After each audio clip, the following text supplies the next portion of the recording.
The movie shows how a 60-year-old widowed woman falls in love with a young escort and has regular intercourse with him. She claims that it is her path to self-discovery, but let's find out what she exactly wants. The movie starts in a hotel room where Nancy Stokes, a recently widowed retired educator, is waiting for an escort. She has hired a young, handsome man named Leo Grande for a single night. Soon, he arrives at the hotel room and she warmly welcomes him inside. Without wasting time, Leo asks if he can kiss her on the cheek. Nancy, slightly taken aback at this request, hesitates for a moment but eventually allows him to do so. Leo then proceeds to shower her with compliments and reassures her that they will have a great time together. Nancy then grabs a bottle of sparkling wine from the bar cabinet and pours it into 2 glasses. Following this, they both sit down and engage in conversation. She admits that he looks even more handsome up close than in his photos.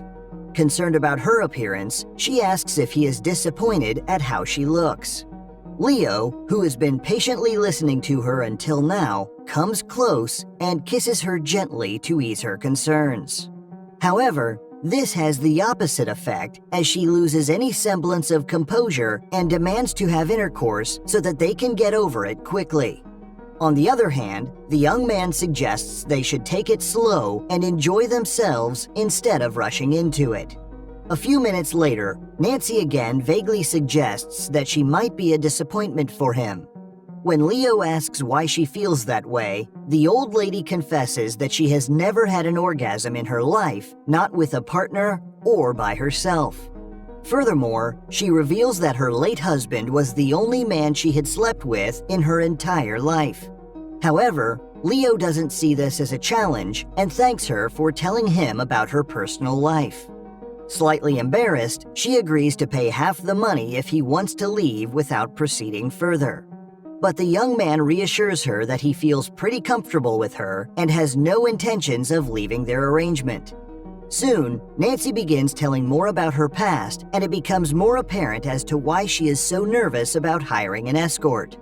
She used to be a teacher and often gave her students essays on the moral complications around intimate work. However, Leo calmly tells her that he enjoys his work and that nobody forced him to do this. Before she can start nervously speaking again, he urges them to go to bed together. Next, Leo holds her hand and walks her near the bed, where he pulls her coat down.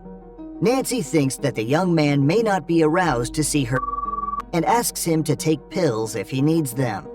However, he confidently tells her that he does not require any medication to get aroused as she is pretty elegant. Leo then sensually touches her lips and neck before Nancy pulls away hastily. She excuses herself to the washroom, saying she needs to change into something more comfortable. While Nancy gathers her confidence in the washroom, Leo starts stripping down in the bedroom. But when the old lady takes her sweet time to come out, he starts looking in the mini fridge and helps himself with a chocolate bar. Soon, she joins him in the bedroom, dressed in a nightgown. Leo compliments her and approaches for a kiss, but she stops him.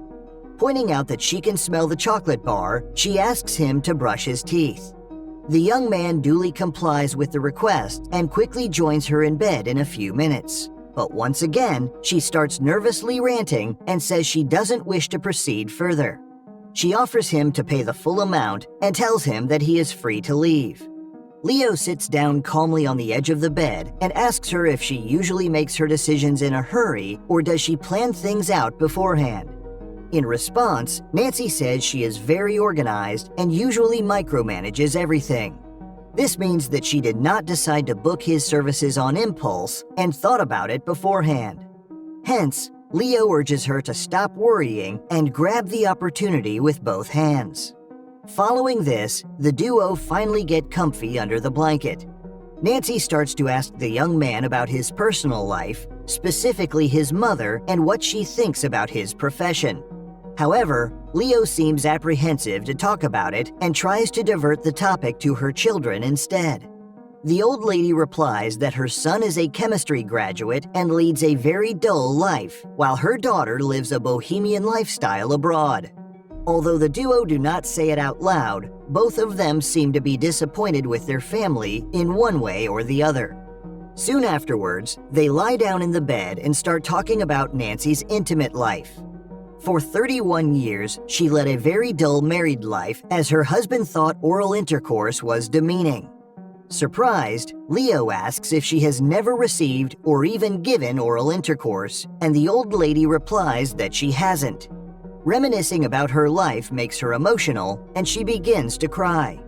She then tells him about this one incident where she had gone to Greece on a holiday with her parents. There, she met a young waiter with whom she hooked up one evening, but without having intercourse. Leo notices her getting aroused while talking about this incident, and he takes his chance. The young man quickly kisses her, and the two end up having intercourse. After their first encounter, Nancy books Leo for one more session. This time, she is more comfortable when he greets her with a kiss, and the duo immediately settle down with champagne. However, Nancy reveals that she has prepared a list of things she wants to achieve in this session. Her list contains things like receiving and giving oral intercourse and trying out various positions. However, she wants to do all these things in a single session as she is unsure if she can afford to book another session with Leo. Impressed with her preparation, the young man assures her that they will try to do as many things on her list as possible. However, Leo is concerned that Nancy is pushing herself to get things done, like a student getting their homework done without being interested in the subject. He encourages her to let go of all the shackles and enjoy her time. However, the old lady insists on immediately getting on with her list by starting with giving him oral intercourse. The duo sit by the bed, and just as she unbuckles his belt, her phone rings. When she gets back to him after the phone call, Leo insists on lightening the mood through dance. Reluctantly, Nancy agrees to the idea, but to her surprise, she finds herself enjoying it quite a bit. After a few minutes, Nancy starts noticing Leo's muscles and asks him to open his shirt. For the first time in her life, she experiences a rush, seeing someone so good-looking and being attracted to them. Leo takes her in front of the mirror and unbuttons her blouse. He then compliments her body and makes her feel good about herself. Soon, the duo start having a conversation where it is revealed that neither of them use their real names. This is to protect their privacy. Next, Nancy asks the young man if he has ever got into trouble for doing intimate work. Leo replies that he does not solicit money for encounter, which is illegal. Instead, he sells his company to women, and having intercourse is not always compulsory. That is why he recommends his clients have several sessions so that they can take more time in each other's company. Unfortunately, Nancy misunderstands this and thinks he is trying to sell her more sessions and charge extra money from her. Irritated, she points out that she cannot afford more of his expensive sessions and asks to get on with the oral intercourse. Unfortunately, when the duo get back to the edge of the bed, Nancy gets overwhelmed and cannot give him oral intercourse. Leo then proceeds to talk about his job and how he pleasures his clients and gets aroused while describing it. Taking advantage of this moment, she finally gives him oral intercourse. In the next scene, Nancy and Leo meet for their third session, where the latter gives her oral intercourse, but the old lady does not reach orgasm. Just when the duo seems to be building rapport, Nancy crosses a line. Curious to know more, Nancy reveals that she had done some research to find out that Leo is actually named Connor. She then goes on to suggest that they can meet outside their sessions and even be friends. However, Leo reacts angrily to this revelation and asks her not to book him for any further sessions. He yells that he made this character named Leo Grande and is very proud of him. Nonetheless, Nancy encourages the young man to talk to his family about his profession and asks why he doesn't have a good relationship with his mother. Enraged, Leo tells her that his mother does not care for him before he storms out of the room. Only a few minutes later, he returns to search for his mobile that he seems to have misplaced in the room. Since Nancy keeps pressing him for more information, he finally tells her about his mom. She disowned him when he was 15 and tells everyone that he is dead. When Nancy asks what he did to elicit such a reaction from his mother, Leo gets even more enraged. He tells Nancy to stop judging him as she doesn't care about the truth of his life. After accusing her of wanting someone exotic and broken to toy with, he storms out of the room. After a few weeks, Nancy pays for another session to get coffee with Leo and to apologize to him for overstepping her boundaries. However, she meets one of her ex-students, Becky, who works in the cafe as a waitress. At the exact moment, Leo arrives and cleverly tells Becky that he just wanted to meet the old lady as she was interested in buying his old car. After the waitress leaves, Nancy thanks Leo for her newfound confidence and awakening. She admits her real name is Susan Robinson, and he is the only true adventure she has ever had.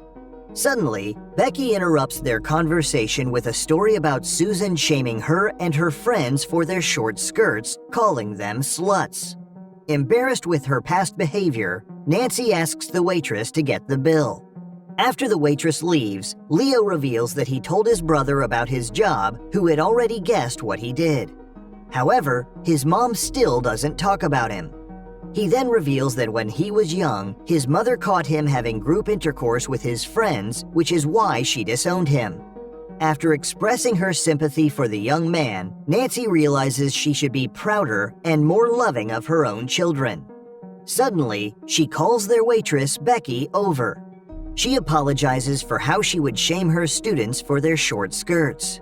After telling Becky that she's learned that pleasure is a beautiful thing, she introduces Leo to her as an escort. Following this, Nancy and Leo enjoy a final session in their room, passionately engaging in all the remaining acts on her list. However, she is yet to experience her first orgasm. Leo suggests using erotic toys to help her experience it and goes to look for an erotic toy in his bag. In the meantime, Nancy watches him walk around and starts to masturbate, ultimately giving herself her first orgasm. Later, she thanks Leo, telling him this will be their final session as she no longer needs him. Leo thanks her for booking him, and the duo part ways amicably. In the final scene, after Leo leaves, Nancy takes off her clothes and looks at herself in the mirror. She smiles, content with her body for the first time.